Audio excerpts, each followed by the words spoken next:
Going beyond the headlines.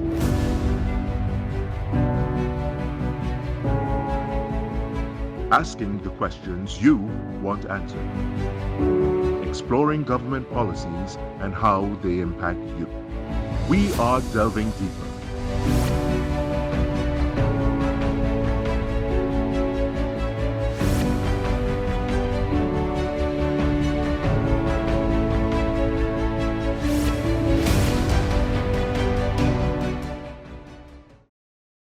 Good evening and welcome to Delving Deeper. I'm your host, Kimberly D'Souza. Joining us on this week's episode is the Minister of Foreign and CARICOM Affairs, Dr. Amery Browne. Dr. Browne, good evening. Thank you so much for joining us. Good evening, Kimberly. It's a pleasure to be here with you. Now, I want us to start first with what is your role as the Minister of Foreign and CARICOM Affairs? The Ministry of Foreign and CARICOM Affairs serves as the major interface between the Republic of Trinidad and Tobago and entities outside of our country. And this includes a range of multilateral organizations, as well as states, as well as specific entities such as UNESCO, such as CELAC, such as the Association of Caribbean States, and of course, the Caribbean community. So we are the main interface. We serve as a link. We represent the interests, positions, and aspirations of the people of Trinidad and Tobago to the external world. As Minister of Foreign and CARICOM Affairs, I lead a team of diplomats, officers, and officials, both at headquarters in Port of Spain, as well as at our overseas missions. We have 20 missions overseas that represent the government and people of Trinidad and Tobago abroad. So I'm regarded as the chief diplomat of our country, and there's an expectation which I seek to fulfill every day of conveying this nation, our brand, our standard to the world, to the external community, with distinction, with diplomacy, with statesmanship, and with full regard and respect to our laws, our standards, our culture, our traditions, everything that makes us special as a nation. Of course. Now, Minister, it seems as if you have a tough mandate because you are representing our country, of course, globally. Have you seen any challenges with doing this thus far? There are many challenges, but I don't see it as a difficult mandate. I see it as a privilege, a tremendous opportunity to reflect all the things that I appreciate and enjoy about my country and offer that to the world. I don't work alone. There's a large team that works with me, some very experienced officers and diplomats, and I also work within the Cabinet of Trinidad and Tobago, all of which contributes to the work that the ministry is able to do. So we provide a range of services to nationals of Trinidad and Tobago, and we offer a really important interface through which the people of our country have been benefiting, and we're seeking to extract even more of those benefits for our country. And these range from treaties, agreements, memoranda of understanding, scholarship opportunities, development support, and financing, partnerships, and cooperation with a very wide range of organizations and entities. So this is something that's very important to our country, and I see a part of my mandate as helping the people within our society to more deeply appreciate the role that the Ministry of Foreign and CARICOM Affairs has always played and is playing at this critical time for our country. Of course. Now, Minister, you mentioned the services offered to citizens. Can you speak some more to that? Oh, we offer a wide range of services. Recently in the news, there was extensive coverage of the provision of skills certificates to nationals of Trinidad and Tobago and others, whereby individuals are able to be certified to work and operate right across the Caribbean community in a range of specific categories. We've been doing that for some time, and thanks to the support of the Senate and the lower house, we have passed a bill which enables us to provide those certificates and those services to an even wider range of our nationals. The Ministry of Foreign and CARICOM Affairs also provides assistance to nationals overseas who require assistance with their passports, with immigration matters, with repatriation of remains.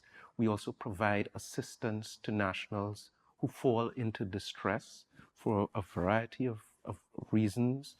Very recently, we had a national who was robbed while on holiday in Mexico. And it was our ministry that was called upon to intervene, to assist, to get emergency travel documents to our citizens, and to help get them back home safely. During the COVID-19 pandemic, it is well known that the Ministry of Foreign and CARICOM Affairs was able to provide even financial support directly to hundreds of our nationals who were caught overseas, working with them and working through a number of important diaspora organizations to ensure that the people of Trinidad and Tobago are not alone and they can rely on their country to assist them when they are in times of need. We provide consular support and a range of other services, approval of documents, authentication of particular matters that our citizens will call upon us to assist with from time to time. So it's a critical ministry. We're very proud to have the name CARICOM within the title of our ministry, and that a decision of Prime Minister Dr. Rowley seeks to ensure that we always elevate the role of the Caribbean community in the work that we do. And we take that mandate very, very seriously. Of course. Now, Minister, the Caribbean single market and economy, I know it's a topic that's very near and dear to your heart. I would have listened to your debates and presentations in Parliament. Now, one of the benefits coming out of that is the regional integration that CARICOM states can actually benefit from. What other sorts of advantages do you see with the CSME? We are living the benefits even as we speak, especially coming out of some serious economic challenges, particularly with COVID-19 and the ongoing crisis in Europe with the invasion of Ukraine. It is so important for small states like ourselves, like our neighbors within the Caribbean community, to work together. We saw it even with the effort to acquire vaccines. When we are able to come together and speak to the suppliers of those types of resources, we have more power. So a regional economy is much more powerful than separate and disparate small economies working on their own. And that really is the vision. That recognition occurred many years ago by the earlier leaders of our region. And it's even more important today. That vision continues to be pursued by our current CARICOM heads of government, including in a very strong fashion by the Prime Minister of Trinidad and Tobago. One regional economy in which we are better able to leverage our respective strengths and present to the world a region which has greater economic potential. So, for example, there are entities, the private sector in Trinidad and Tobago is quite strong relative to the rest of the region. But we depend on inputs, resources, raw materials from elsewhere to power this private sector. For example, in manufacturing, we rely on raw materials, ingredients and resources from Belize, from Guyana, from Grenada and elsewhere. in building a single market and economy, in affording our citizens and our businesses greater freedom to move across the region, to invest outside of our national boundaries, but within the boundaries of CARICOM, represents a tremendous opportunity. But And Minister, many of our businesses and citizens have been doing exactly that. And we're seeing the benefits. And so I'm a regionalist. I'm a disciple of CARICOM, and the passion that I feel, I really want to share with the rest of the society, because we can only stand to benefit, not just on our own behalf, but on behalf of people with whom we are historically connected and culturally and even spiritually connected, our brothers and sisters within this region. I know that one of the things on the CSME bill would have been to extend the category of workers that can move within the CARICOM states. But I can't ignore the fact that the opposition is saying that maybe somewhere in that bill is the government or the ministry trying to, for example, allow people in to help with voting or to help with elections. And so how do you deal with the detractors who are saying that this bill is actually a negative for us locally? Well, I don't think there are many detractors at all. If you listen to the opposition, that narrative has died to a certain extent, and it appeared to be just part of a parliamentary device to scuttle, which failed, by the way, to scuttle a bill. The bill succeeded, and those efforts failed. And if you really listen to the narrative that was attempted at that time, it was unintelligent. It was a nonsense, because these skills certificates are not offered based on any indication of political allegiance or alignment. They are offered based on certification, qualifications, and therefore there is no prospect of political advantage through regional free movement. It makes no sense whatsoever. And in reality, we've had movement within specific categories for many years under multiple administrations, and there's never been any evidence or claim of political advantage based on that. Why now, with a few additional categories, were there those types of assumptions? Again, I discard that narrative. It has not proven to have had any substance or basis. And what I prefer to do is to look at the advantages and the benefits that are all around us. If you read the newspapers in any other CARICOM member state, you would see advertisements of companies and entities that are based and originate right here in Trinidad and Tobago. We are taking advantage. We are playing our part in this regional economy, and our citizens are benefiting. And those benefits will only continue to increase, as exemplified with our strong participation in the regional food security system. Now, Minister, in May, you would have attended a regional meeting on agriculture in Guyana. This, of course, was led by Prime Minister Dr. Keith Rowley. In a few weeks, we have our own agri-investment and expo that's coming up. What sort of regional benefits do you see us reaping from this expo? Well, we have a very important target ahead of us as a region to reduce our importation of food from outside of CARICOM by 25% by the year 2025. That's a very ambitious target, but it's very important to our people, because with the COVID-19 pandemic and with the war in Europe, our sources of external food supply have been challenged and constrained.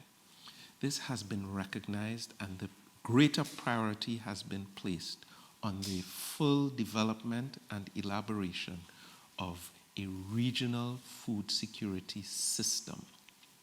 Instrumental part of the design of that system has come out of the work of the government of Guyana, led by President Irfan Ali. He has not been working alone, and Trinidad and Tobago, led by Prime Minister Rowley, has been an enthusiastic and critical part of the elaboration of this system. The first chapter, the first key step was taken in Georgetown, Guyana, with the first edition of a regional agri-investment forum and expo. And edition 2 will be hosted right here in Trinidad and Tobago. The idea is to bring all of the key stakeholders together in one forum: the investors, the processors, the farmers, the equipment suppliers, and all of those with resources and interest, to bring them together and to work together toward a Caribbean community which is more self-sufficient. We talk about eat local. Well, the local now goes a little bit beyond our national borders and to the boundaries of the Caribbean community. Because take TNT, for instance. We have a small and limited land space and limited arable lands. But there are neighboring countries within our region with a very different physical layout and with great potential for us to invest in their lands, to work with their farming community to ensure that we are able to reap a greater bounty as a people. That's very important to us at this time. Trinidad and Tobago brings certain strengths into this system. The strength of our processing and manufacturing sector is famous across the region. We are bringing those strengths into the system.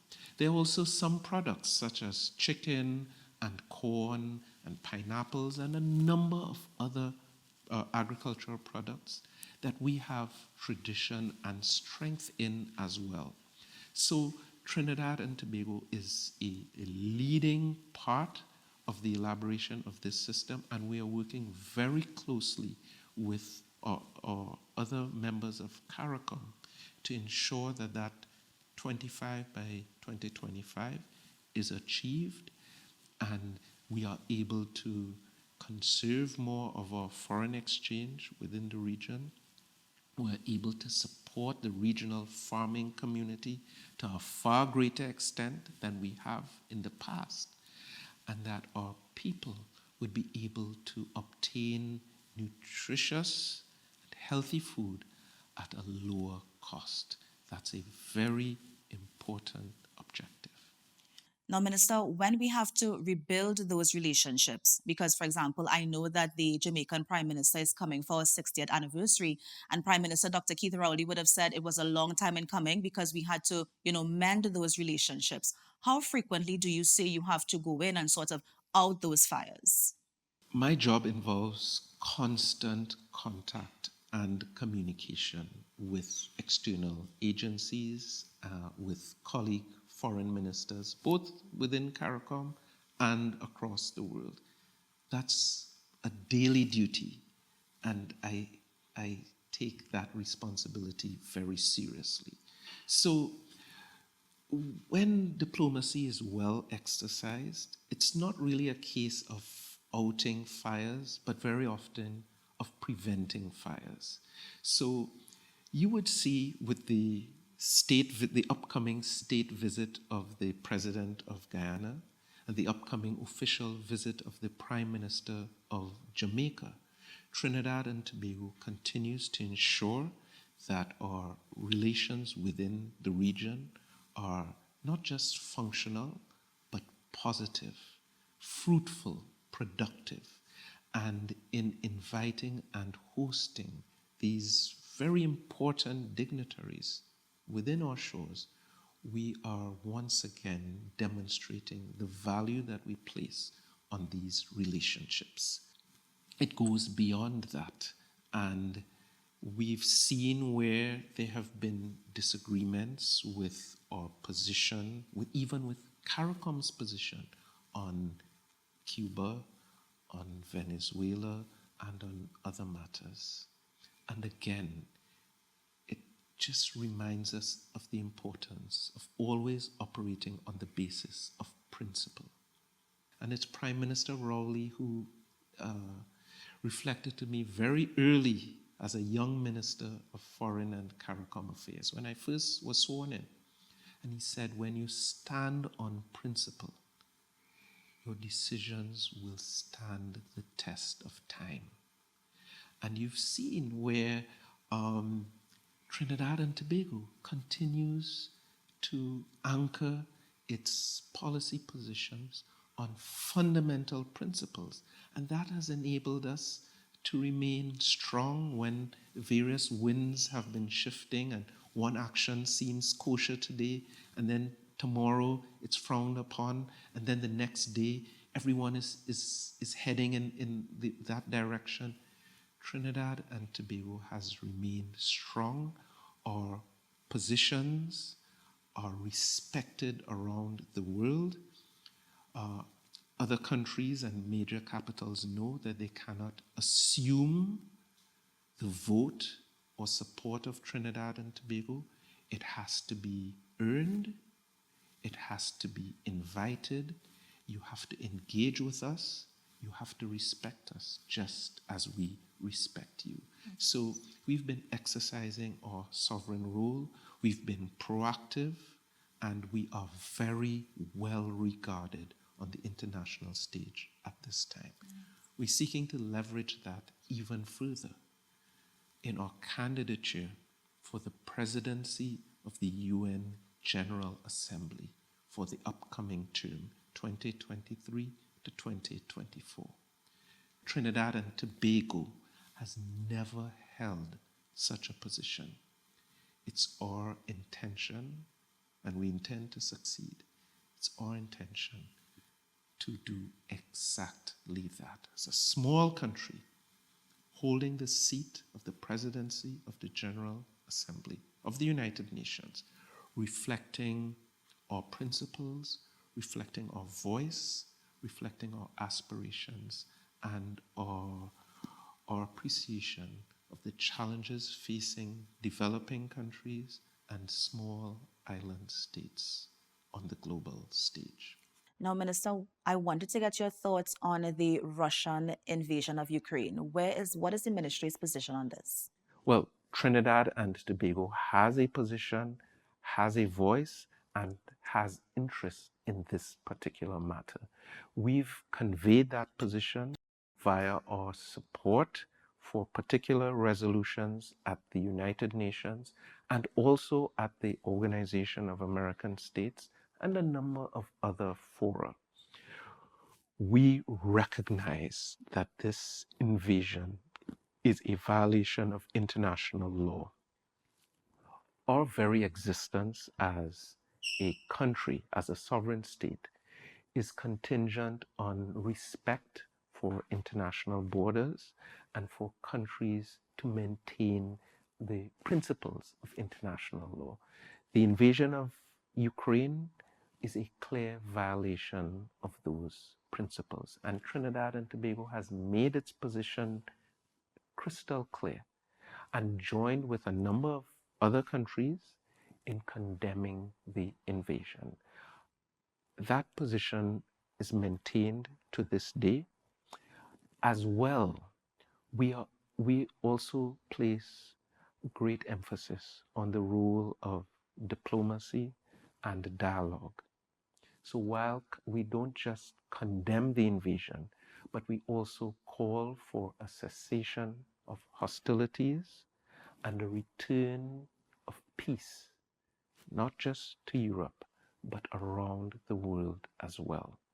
We do not see those two positions as contradictory at all, but as essential in restoring normality, improving the access to food, fertilizers, fuel, and other materials. because the world has been challenged by the tragic developments triggered by the invasion of Ukraine. Now, Minister, you would have taken over from Clarence Rambarath as leader of government business in the Senate. I know that off air we were talking about some of the comments that you hear, coming in the upper house and how sometimes it might be bringing down the standards of what we expect from the Senate. How challenging do you think your role is going to be when Parliament resumes in September? Well, I consider it an honor and a privilege to have been asked to serve as leader of government business in the Senate. The Senate is a very important part of our democracy, and when I see comments in the media and in the national community telling us that the eyes of our citizens, the eyes of the nation, continue to focus on the Parliament of Trinidad and Tobago. And the message to us as senators must be that we have to conduct ourselves with dignity. We have to remain focused on the best interest of the people of Trinidad and Tobago, and we have to uphold standards of conduct, of statesmanship, of example upon which people can rely, and so that the parents in our country can point to us and say, we would like our children to speak and operate like the people in the Senate. Unfortunately, that has not always been the case, and it's a source of great concern and distress to me when I see conduct being displayed right within the halls of the Parliament even that does not do good service to the role that we are called upon to serve. So as leader of government business in the Senate, I see it as my mandate to carry the agenda of the government with distinction, but also to work with the staff, with the President of the Senate, and with all colleague senators to uphold and uplift the standards of the Parliament. That role and that mandate has been challenged, especially in recent times when we have seen conduct unbecoming of parliamentarians. I've observed with great regret attempts to specifically target particularly independent senators. I saw an article recently in the newspaper quoting the leader of the opposition, singling out and attacking independent senators based on positions they would have taken in the Parliament. That represents a new low, because our independent senators, whether you agree or disagree with a vote they may have taken or position they may have elaborated, they serve a very important part of our Constitution and our democracy. And for a leader of the opposition to go into the media and single out particular independent senators for scurrilous attack based on the exercise of their independent judgment, I see it as a form of attack against our democracy and something that should be condemned and discouraged. We have to uplift our standards, and we have to rely on all senators to show a better example to the country. At the same time, the government has a legislative agenda. When we bring bills to the Senate and to the lower house, we rely on our presentation, on the strength of our case to persuade colleagues. There are times in which we would succeed. There are other times in which we will not succeed. Even when we do not succeed, pay close attention. We never descend to that level of attacking individual independent senators, because it says we have to try again, we have to try harder, we have to work on our presentation.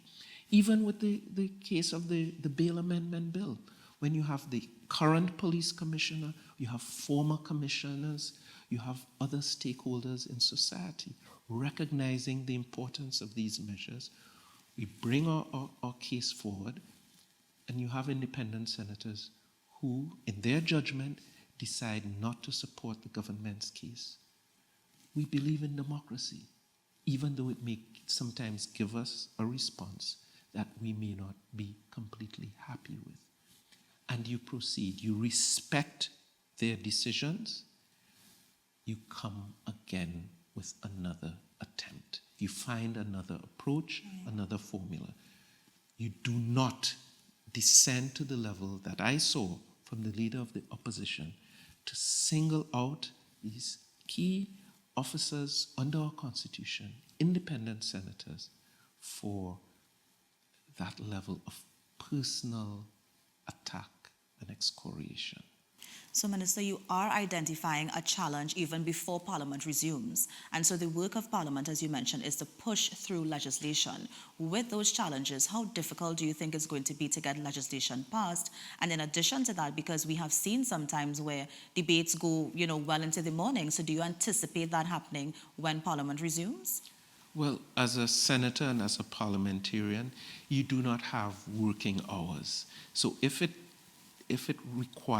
duty requires you to sit until 2 o'clock in the morning, 3 o'clock in the morning, or to end at any particular hour, so be it. That is the duty of that level of service. So we don't count our working hours. Sometimes we do feel a little bit sorry for the staff of the Parliament because they are also stretched and strained, because it's also a workplace for them. But at the end of the day, our citizens are depending upon us to pass the best possible laws for the good order and service of Trinidad and Tobago. We have to take that role seriously, but we also have to respect each other, respect the Parliament itself, and respect the offices of state.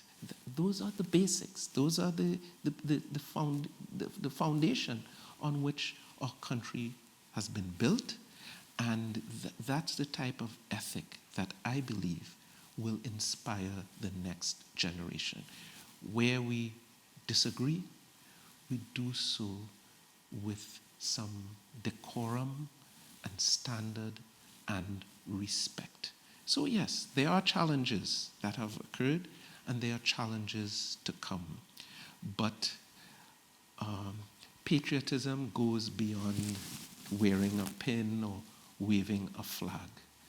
Patriotism, to me, has to be always connected to example. And I can speak for myself, the other members of the government team. We seek always to elevate that example on behalf of the people of Trinidad and Tobago. And as leader of government business in the Senate, I will continue to invite others, particularly those on the opposition bench, to seek to do the same.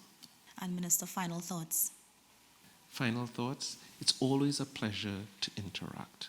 One of my burdens coming into the role has been to ensure that the people of our country understand and appreciate the role that the Ministry of Foreign and CARICOM Affairs serves. It's not just wearing nice clothes and going to cocktail dinners.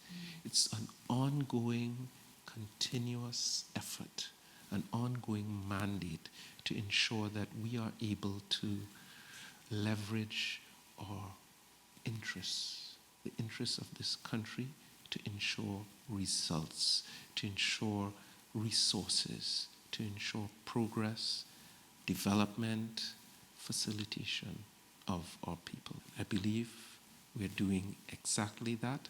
I invite the other stakeholders within our national space to continue to partner with us. I invite members of our diaspora as we approach this very important 60th birthday of our nation, to continue to work with us, to fly the flag of Trinidad and Tobago proudly all over the world, and to continue to offer to the people of this planet the joy and spirit and passion of Trinidad and Tobago. And Minister, as you mentioned, the 60th anniversary, what do you think this milestone means for us as a people?